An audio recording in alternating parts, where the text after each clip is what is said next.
Let's go. You're about to experience action like you've never heard it before. Action sports, celebrities, badasses, and massive interviews. All coming to you from the Polaris Razor Studio. This is Jim Beaver's Project Action, exclusively on Podcast One. Welcome to this week's Project Action on Podcast One, coming at you from the Polaris Razor Studio. Jim Beaver here, locked, loaded with another Project Action. This will be kind of our send-off, our go-home episode. We will have a couple of more in the month of December, but those are going to be our best-of episodes because it's going to be the holidays, right? Nobody wants to come on and be a guest on this show over Christmas and New Year's, so we're going to handpick two of my favorite interviews from the year that maybe you missed, 8-10 months ago, something like that, and we're going to roll those out right here on the show the next 2 weeks. So this is kind of our go-home episode, the last one where it's a brand new, fresh guest, and boy, are we not disappointing this week. If you are a fan of the WWE, you're going to be a fan of this episode. We got Mandy Rose on the show today, and we had her partner in crime, Sonya Deville, a few weeks ago. And, one thing about Mandy, a.k.a. Amanda, I guess we can call her, but, she's just a phenomenal talent in the ring. But this girl, she's got a college degree. She's an entrepreneur. Lots of fun stories from on the road with Sonya, and I'm really looking forward to having her as a guest on the show. So if you're a fan of the WWE or just entrepreneurs and rad people in general, boom, this is the episode for you today. So,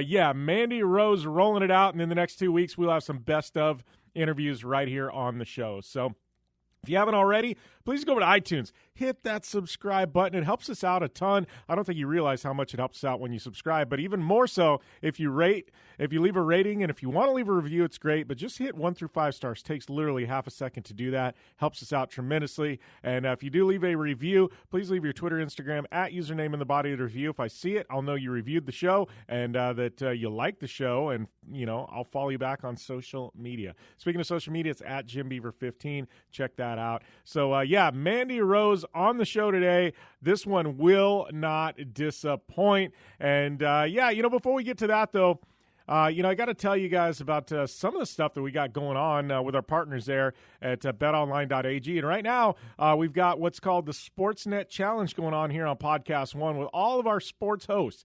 And what this is it's a pick'em contest. Every week, I get to pick 5 teams in the NFL I think are going to win. And if my 5 teams that I think are going to win actually do win, and I best all of the other Podcast One hosts, you know what? They give me $500. You know what I do with that $500? I give $100 to each one of you listeners. Actually, well, not each one of you, but 5 hand-selected ones that follow me on Twitter. Another reason to be following me on social media.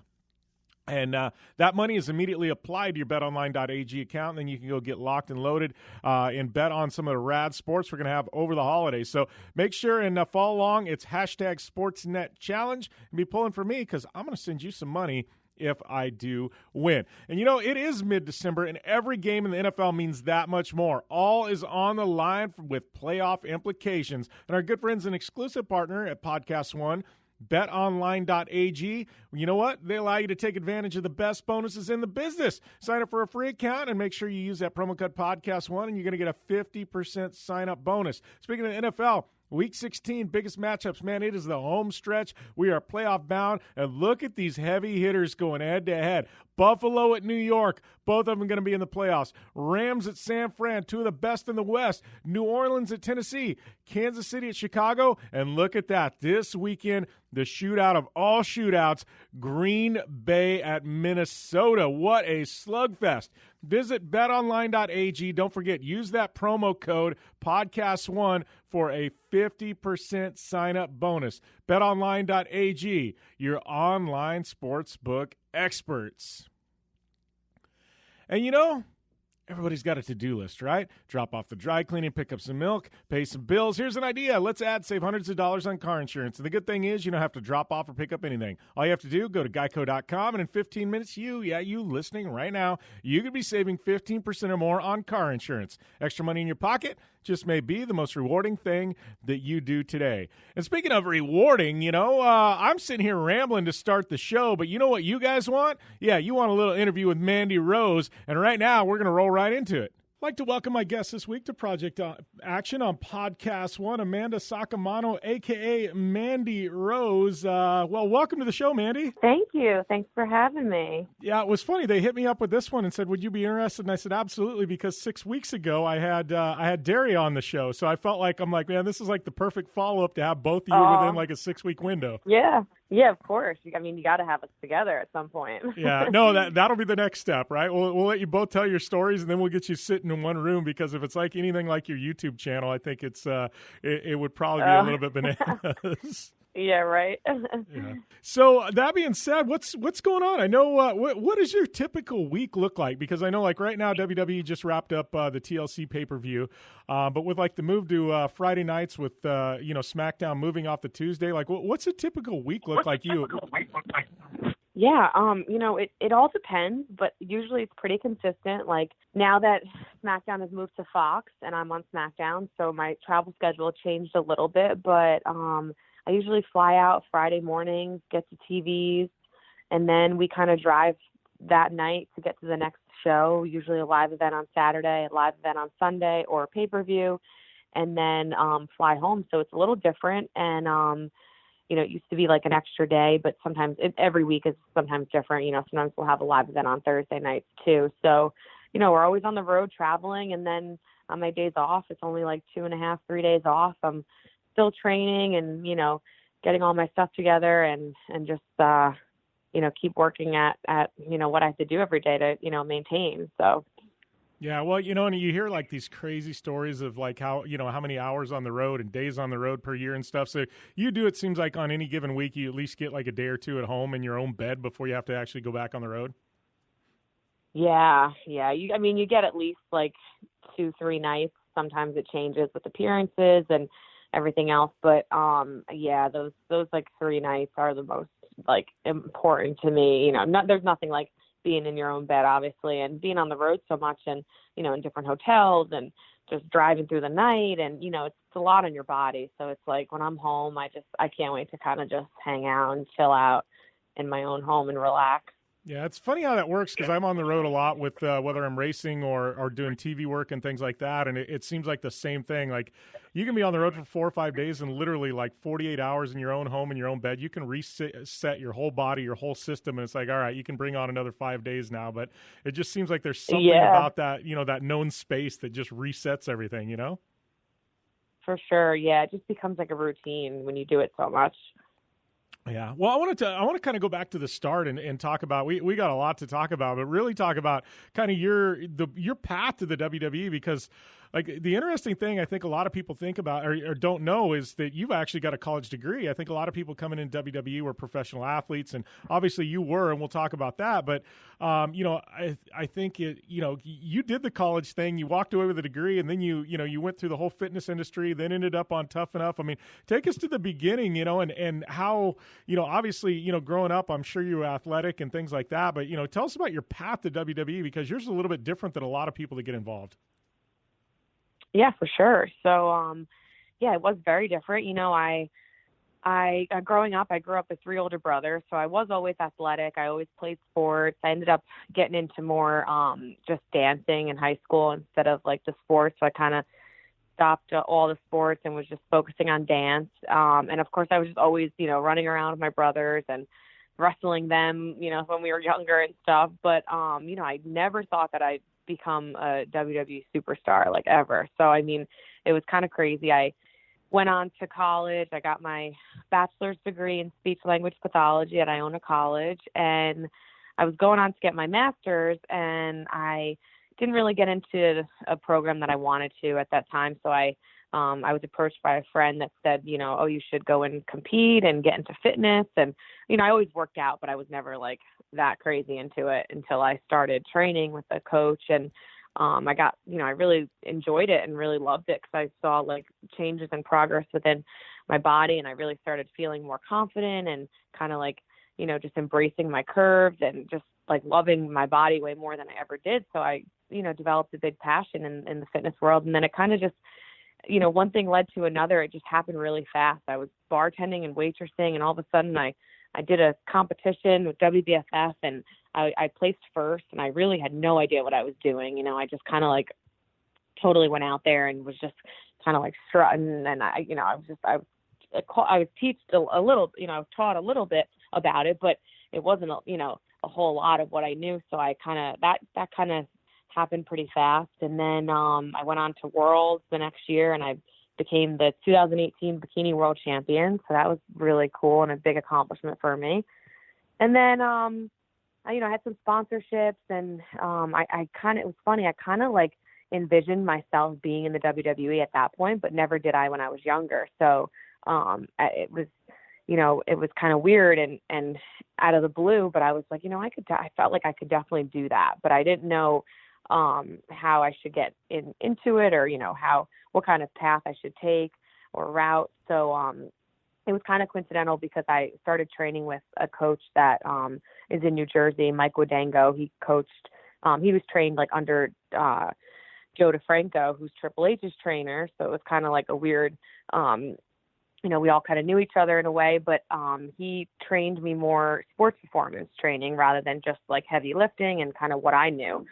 So I started doing that, and then it was really weird, the timing of it. I got recruited through, WWE for the reality show Tough Enough. So they asked if I wanted to do the show, and or at least do the tryout, the Skype interview first and then the tryout. But I didn't know if that was like the route I wanted to take, because I was like, I don't know if I should go through like a reality show and whatnot. So I said, screw it. And I said, I might as well give it a shot. What's the worst thing that could happen? And, now look at me, no regrets. It was probably the best time of my life, and the most, it was so much fun. It was like almost like being away at college, because I never really went away to school. So it was just a crazy adventure, and it's something that I'll never forget. Down the road, I'll be telling the stories about Tough Enough when I'm older. But yeah, and then the rest is history. So it's a kind of crazy path that I led. Yeah, well, and Tough Enough with that, like, obviously you're in like phenomenal shape, but was that a little bit of a check? Because there's being in shape, and then there's like being in ring shape, right? I mean, you went in and you probably had to be one of the fittest people entering this show, but how was it, like the first bumps and things like that? Had you ever done, taken any bumps before that, or was it just a complete shift? Yeah, no, I haven't. I've never taken any bumps. I never stepped foot in a ring. So, of course, the gym work and like my cardio was really on point. I was like, I probably was in better shape then too, just because my training was different. But like my cardio and my gym work was just like at the best that it ever was at that point. So I kind of like during the whole tryout, I smoked everyone in that. But then when it came to certain drills in the ring, I could kind of like, stay. I could kind of pretend like I knew what I was doing for an extent. And then there was parts of it where I was like, oh my God, no, this is such different type of training, So, so it was a work in progress. It took me, a little while, but of course with reps and then getting, signed into developmental and NXT, I kind of, practiced a lot and, definitely developed my craft through that. But, it was, definitely a different type of training than like your, gym training and the training that I was used to. Yeah, well, and I got to ask too, because I think at some point in Tough Enough, I watched that whole season, and there was a point where I think Miz saved you. Is there ever since then been one of those like an "I told you so" type of thing, or like not him to you necessarily, but him to everybody else? Like, hey, I told you there was something here, Yeah, yeah. He kind of every time we see each other at TVs and all, he kind of always makes jokes about it and reference like, oh, if it wasn't for me, you wouldn't be here. Like he jokes around, of course, that's Miz though. But he always says to me like he knew from the start that I had the it factor, and he always says that, which is cool. And of course, I always mess around back with him and saying like, that, was it really you, or was it Vince in the background? Who was it? But yeah, so it's kind of funny, little joke we have going. Yeah, well, and through this whole process, you met Daria, aka Sonya Deville. I mean, and you guys have become best friends. But how was that meeting her? Because I think you guys first kind of met each other there in Tough Enough, and things just kind of clicked, right? Yeah, it's so weird. The first time we met, I mean, she tells the story great too, because we were like, it's so funny. We're similar because we're from like the same, the Northeast, and we have these like similarities the way we grew up and all, but we are very different, of course. So like when she first met me, she thought that I was going to be this like, bitch and just stuck up and like whatever. And she didn't know me because she just, and I get that Yeah. vibe. I get that vibe from people. They think that I'm like that until they start to talk to me, whatever. I'm used to it. But she, just said like, what's up to me? Like, oh, how you doing? Whatever. And I just looked at her and I was like, hey, good. How you doing? And she was like kind of taken back. So like, and then we kind of just started talking. And once we both got picked for Tough Enough, we like just hit it off and we were like best friends since day one. It was really weird. We just like got along really well. And then ever since, of course, we lived together in NXT, travel together, train together, and we still do, today. So we're just really great friends, and we're really lucky to have each other too, because we, have each other when it comes to, things that we want to talk about and we don't want to talk to anyone else about, and we're just, we have that good camaraderie, which is awesome. Well, and one thing I love about, WWE is they take, athletes and people from all different walks of life, and somehow they create these characters and these personas, and everybody's walked a different path to get there. If you're a pro baseball player, a pro football player, I mean, everybody's pretty much walked the same path, but WWE, it's complete different. And I look at somebody like you, and I mean, obviously you've got the fitness background, but I mean, there's things like even speech pathology, and I'm sure that helps like in talking with the kids and, and things like that. I mean, I think, your background and your skill set, I mean, it's completely different than everybody else's. And I think, I mean, how has that helped you along, especially, in this journey to the elite level you're at now?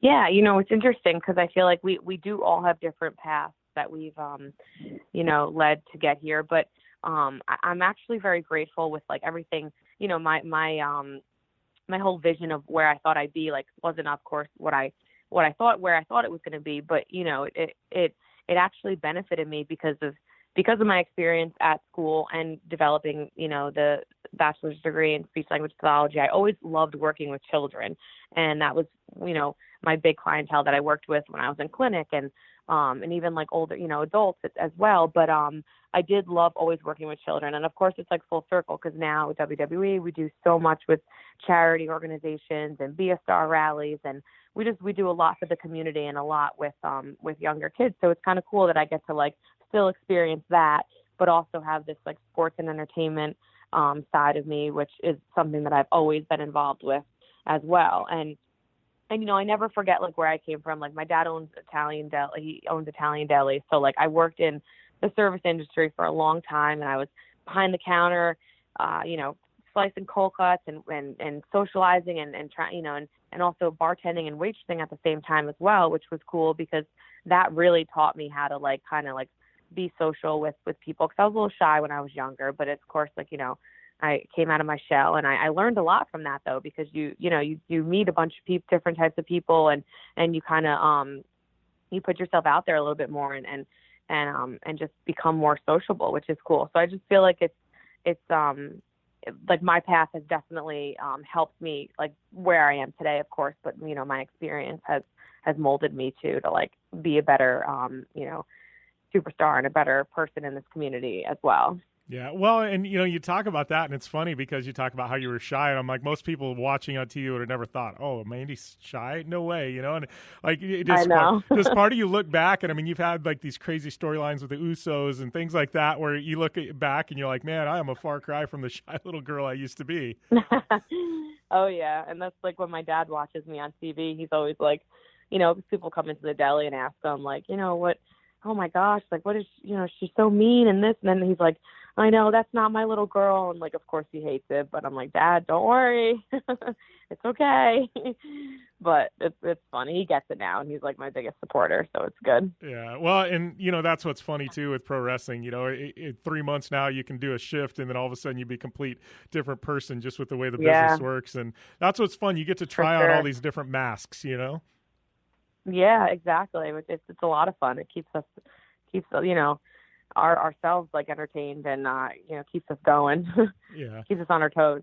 Yeah. So tell me about the NXT experience, because we got through Tough Enough and now all of a sudden you're in NXT. And, NXT is where you really kind of start putting everything together, and you're working with people, there that now you're working with on the main roster. And I know NXT is kind of shifted now where it's kind of, it's its own main roster type of thing. But, how was that whole process? Because that's where you're really evolving. You're turning into your character and things like that. How was that process? Because it's like, all right, now I made it. I've got I'm on solid footing. I've got a contract with the WWE, but now I really got to put in all the work. Yeah, for sure. And that, and NXT isn't easy, I mean, the schedule is grueling. You're traveling too, you're going to shows, and you're learning, and you know what it is too, it's a lot of pressure, because it's like you're learning, but you're also trying to own your craft and really develop your character. And that's like the most important in our business. Obviously the wrestling is really important, but it's how you how you can engage with the crowd, and whether they like you or they hate you, it doesn't matter, as long as you're getting a sort of reaction. And that's the hard part, because you do have a lot of opinions. You have a lot of different coaches and a lot of people that are really out for your best interest and really want to help you succeed and get to the main roster. And, you do get a lot of different opinions. So like the biggest thing for me was listening to everything and kind of taking it with a grain of salt, and trying to just kind of go through the motions, but also feeling what's best for yourself, because your true character and your true personalities and all that will definitely come out when you have a little bit of authenticity. When you're authentic and real about it, because it'll come out the best, I believe. So I think you yourself know yourself the best. So I think that was the biggest struggle with a lot of us too in NXT. But it's a learning process, and it's a lot of fun. It's a great experience, but it could be stressful as well. Yeah, well, and then all of a sudden, you put it all together. How does the call come that you're getting called up to the main roster? Because I mean, everybody at some point, you guys know, hey, I got to be getting close. When's it going to come? I mean, how does that call come across? How do they let you know you're getting the call up? And then not only are you getting a call up, but you and Sonya, you get to align yourselves with Paige. And to me, you go to the main roster and Paige is on your side. That's a big endorsement, a big statement of what you guys have done, because she's universally a fan favorite. For sure, yeah.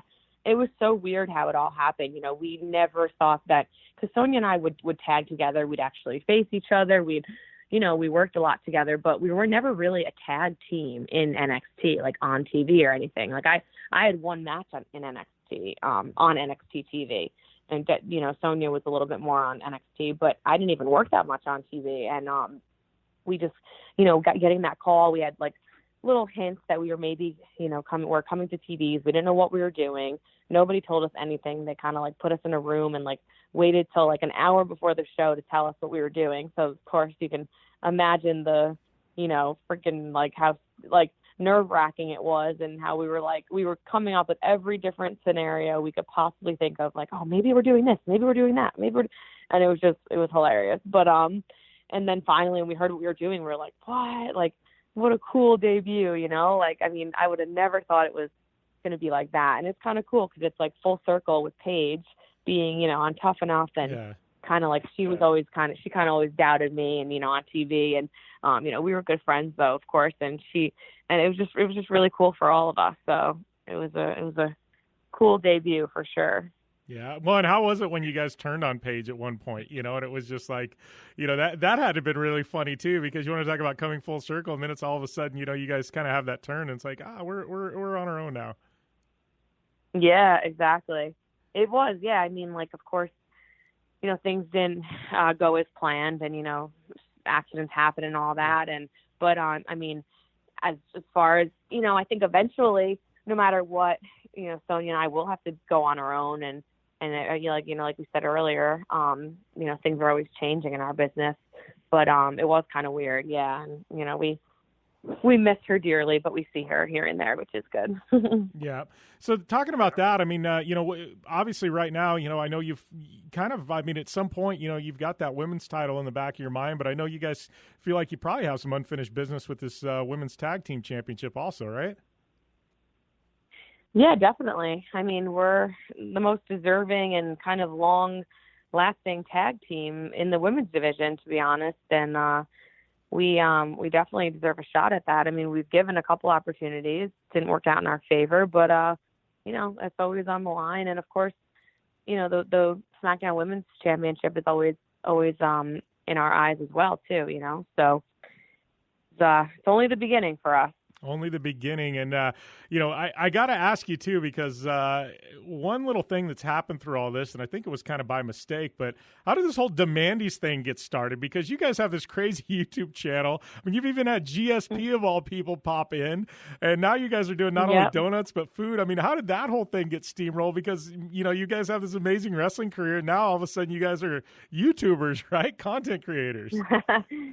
Yeah, we wanted to build our YouTubes and kind of come up with like a creative way rather than just doing what a lot of people do. And we're such foodies. We love to eat. We love going out to nice restaurants, and we love donuts, of course, too. So we came up with this. We had this like kind of silly video that we did in NXT. It was at Krispy Kreme. We were like dancing, and like we noticed the fans really liked it, and it was cute, and like it showed another side of us outside of wrestling. So we were like, why don't we go when we got to the main roster, we were like, why don't we go every city we go to, we find the best glazed donuts, and we track it, and we post the videos on YouTube. So we kind of just like started it, and then it kind of just like took off, and it became like this little hit. And now we have our own website and merch, and eventually we want to have a brick and mortar, a donut shop, and it's all about, building our brand and expanding for what we have. So it's been a lot of fun. It's really cool. Yeah. Do you guys get like all kinds of crazy like donut shops from across the country, like reaching out and DMing you like, come by, try out our donuts? Yeah. Yeah, we do actually. We do get a lot of places asking us, like one recently, I forget exactly where we were, but they had a whole film crew like ready for us. It was like a donut truck one. It was cool. And they did like all our editing and stuff, which was really cool. And their donuts were amazing. So it's cool because they see it, and then it's great advertising for them as well, Yeah. So I got to ask one story that I think came out of this whole thing. You guys dropped one recently on some cheese curds in Wisconsin. So you guys legitimately ended up in the wrong town at one point. Oh my God. So for people who haven't watched that video, you got to tell the story, because like, I start laughing because it's something I totally would do, and I've done things similar, but not quite 2.5 hours away, like maybe an hour. But like, how did this whole thing happen where you guys literally end up in the wrong town? Well, in our defense, I mean, it was really funny, and we got kind of heat for it for a while because they were all laughing and making fun of us because it was one of our beginning, one of our few first shows. But there was the same arena. It was called like BMO Arena or something. I forget exactly, but there was two arenas, the same name. And I don't know if it was Green Bay or I forget, but we were at the arena that we were supposed to be the next day for TV. So I guess in our app, we like with the directions. I don't even know how it happened, but like we're sitting there eating cheese curds, posting on Instagram, and no one is telling us that we're in the wrong city. Meanwhile, 2.5 hours away from the live event, that the live event is starting in like an hour, or no, like I don't even know what it was. And we were like, oh my God, we jumped in the car. We drove, like, I don't even know how we even ended up getting there. It was a 2.5 hour drive, and we ended up like running in. We made it for our match, and everyone was like, where were you? We were like, but like, we like saw like half of them watch our Instagram story. Like, how come no one told us? Like, we're sitting there eating cheese curds, and no one's going to tell. And then we pull into the venue when we, figured it out. It was, and the, one of our guys was like, you guys are here early. And we're like, oh no, like 7:30 show. Right. And he's like, no, tomorrow. And we were like, no, like that feeling you have. Like, we looked at each other. We were like, oh no, we didn't. That's one of those. Well, at least you got it out of your system, and you're like, that's never going to happen again. Now you probably double check every time you put an address. We triple check that shit. We're like making sure the address is right. Oh my God, it's bound to happen, I guess. Yeah, that's funny. Yeah, you guys must have just been pinned to make it to the show. I mean, that was one of those, like, saying a prayer, you don't get stopped by an officer or something. Like, wow. Oh my God, I know, so bad. So, Oh gosh. yeah, so you guys have demandies going on, but I want to ask too before we let you go. You got you've kind of become a little bit of an entrepreneur. You got quite a bit going on. I know you've got an app going. You've got a skincare line. I mean, kind of tell us about like these side gigs you've got, because a lot of people, wrestling's enough. It's like, no, we're going to set stuff up for the future. I mean, how did you kind of get into this whole entrepreneurial thing? Yeah. I definitely like to set myself up and make sure, I don't have all my eggs in one basket, because you know how that works. And I loved, fitness was my first passion and first love. And I continued to, be so involved in it. So I created this Fit with Mandy app. It's called. It's basically this first program I created. It's a 12-week at-home program where you can basically like do it anywhere. And I designed it for like all different ages, skill levels, males, females, just so it's like a lot of stuff I do on the road if I can't get to like a good gym or I can't get, around good equipment. So it's like a lot of high intensity interval training. So it's cool. And then, the skincare line is fairly new. It still hasn't launched yet. It's been in the works for a while. And this is another thing that I'm very passionate about as well, because it's all about, taking care of your health and body. And for me, on being on the road, in the beginning, I struggled a little bit because flying on planes and hotels and just, the different climates and stuff, it's like your skin changes a lot. And I never really was like a strict, I never had like a really strict skincare routine, to be honest. I always I had pretty good skin. I never really complained, it was fine. But since I started traveling, I noticed I was like, wow, no, I need to get on like a good skin routine. So kind of experimented with a lot of different products and figured out what I would, want to sell to people and make sure I, love it. And I really do. It's a whole kit with, cleanser to toner and moisturizer and the serum and an eye gel. So I'm really excited. That'll be launching hopefully in February.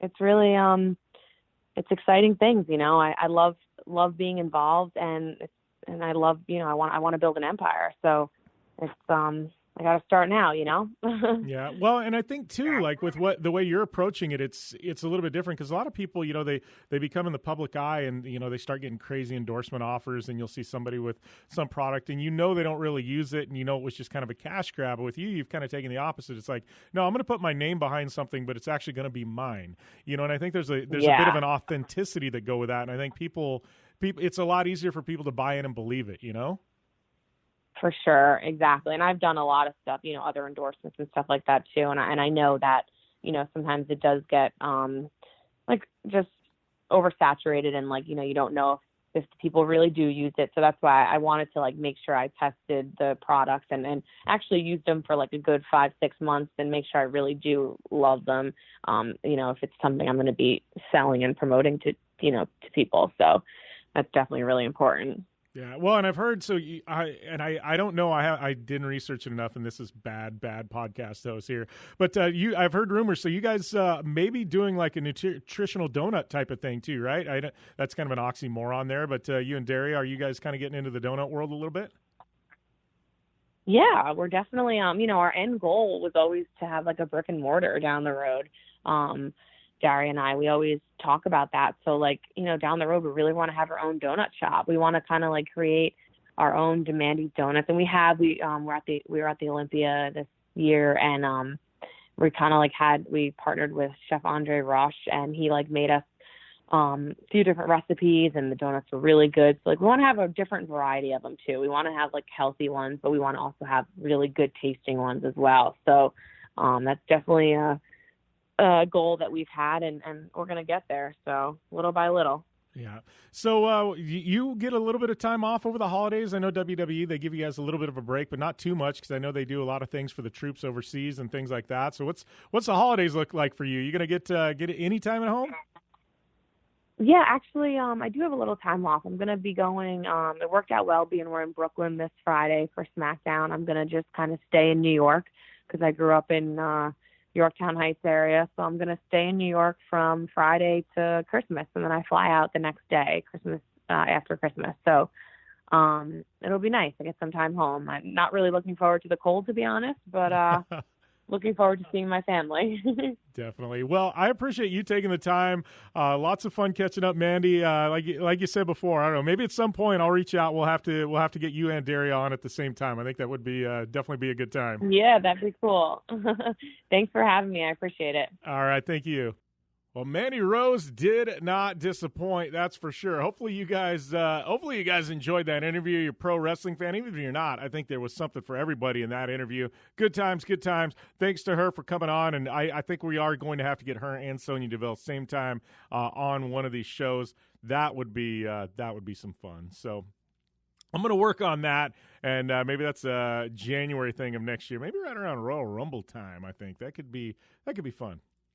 Anyways, we got my show going on. We got a lot of shows on Podcast One Sports Net. And, we're deep into this year's NFL season, and everyone wants to know who will be coming out on top. Am I right? Well, then you need to check out the one podcast and get you everything you need to know about the biggest games and analysis in the NFL postseason. I'm talking about the Ross Tucker Football Podcast. Ross played 7 years in the NFL before retiring, so he's got the insider knowledge that you want.